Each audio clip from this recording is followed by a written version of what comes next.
Hey friend, I know you know the scripture, Jeremiah 29:11, but just 2 verses below that, it says, for I know the thoughts, and you will seek me and find me when you search for me with all your heart. That's the verse 13. And I remember ministering in a maximum security prison in Argentina when pastors said half the prison came to Christ. Why? Because of their passionate pursuit of God. The demon-infested hellhole of murderers, thieves, and gangsters was turned into a move of God as some of the same men, now born again, fervently sought God. You see, God's a personality. He puts within us a desire to know Him, and without which we would not inquire of God. So He is previous and initiates our pursuit of Him. But how is a man drawn to God? A person is attracted to that which he delights in. And we're drawn to God because He puts the attraction or the longing for Him in us. We're not forced to follow Him. Unless God draws us, no man will ever come to Christ. And this drawing is an enticement or an allurement, not a dragging. Before a man can have a right thought about God, God must first enlighten man. He puts it in us, a holy burning, to know Him. This is the divine drawing that takes away any credit we could claim for the act of coming. The impulse to pursue God originates with Him, and in His mercy, He pursues us first. Don't you love that? So deep in the heart of man, there's a vacuum. And it is inherent in every human being where no one but God is worthy to fill. It's where He makes self-disclosure and speaks private things. In this sanctuary, deep in our heart of man, the eternal flame burns and the soul cries out. And God puts the inspiration within us, but we must make the effort. O God, Thou art my God. I shall seek You earnestly. My soul thirsts for You. My flesh yearns for You in a dry and weary land where there's no water, David cried out in Psalm 63.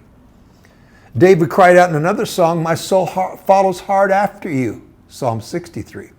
It takes effort to pursue God, and no one can be passive about it. We can't say, God, come touch me, when we don't try to approach Him. We must exert ourselves to pursue God. It takes effort to pursue continuously because we don't naturally gravitate to pursuing God. You see, some believers are satisfied with making the acquaintance of God, but they don't have the passion to pursue Him beyond that. I'm asking God to spark in you a mighty longing for Him.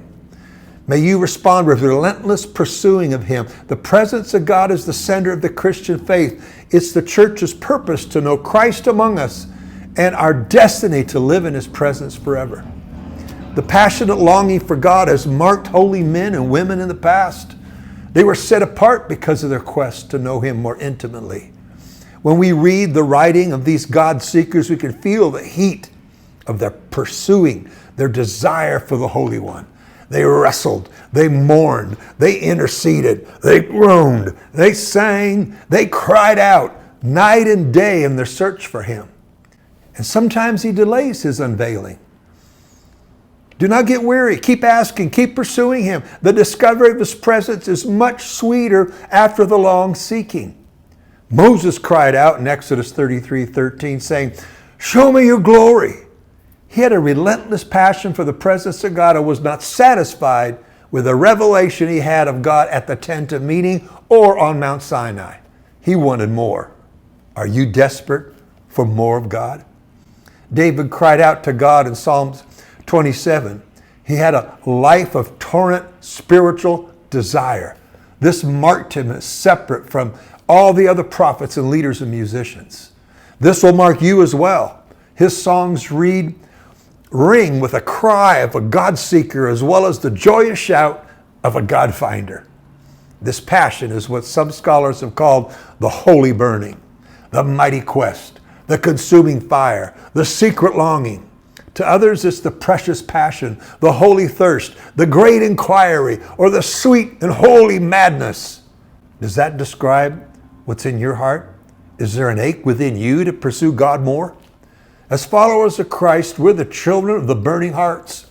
Our God is the Father of lights. We are the coals of the holy fire, pursuing the eternal flame of life. Is that flame burning hot in your heart? Or has it become dim and dark? Ask God to give you that holy burning. You will know Him if you make that decision. Hosea says, then shall we know him if we follow on to know the Lord, in chapter 6. So cry out with all your heart, as Moses did, show me your glory. So where are you at in your quest for God? Are the coals of your heart cooling? Is it time to cry out with a fresh spark of God's flame? I have good news for you. The Lord is near all who call on him, and all who call on him in truth or honestly. He fulfills the desire of those who fear him, and he hears their cry and saves them. Psalm 145. So good news. Let's pursue God, because the promise is we will find him.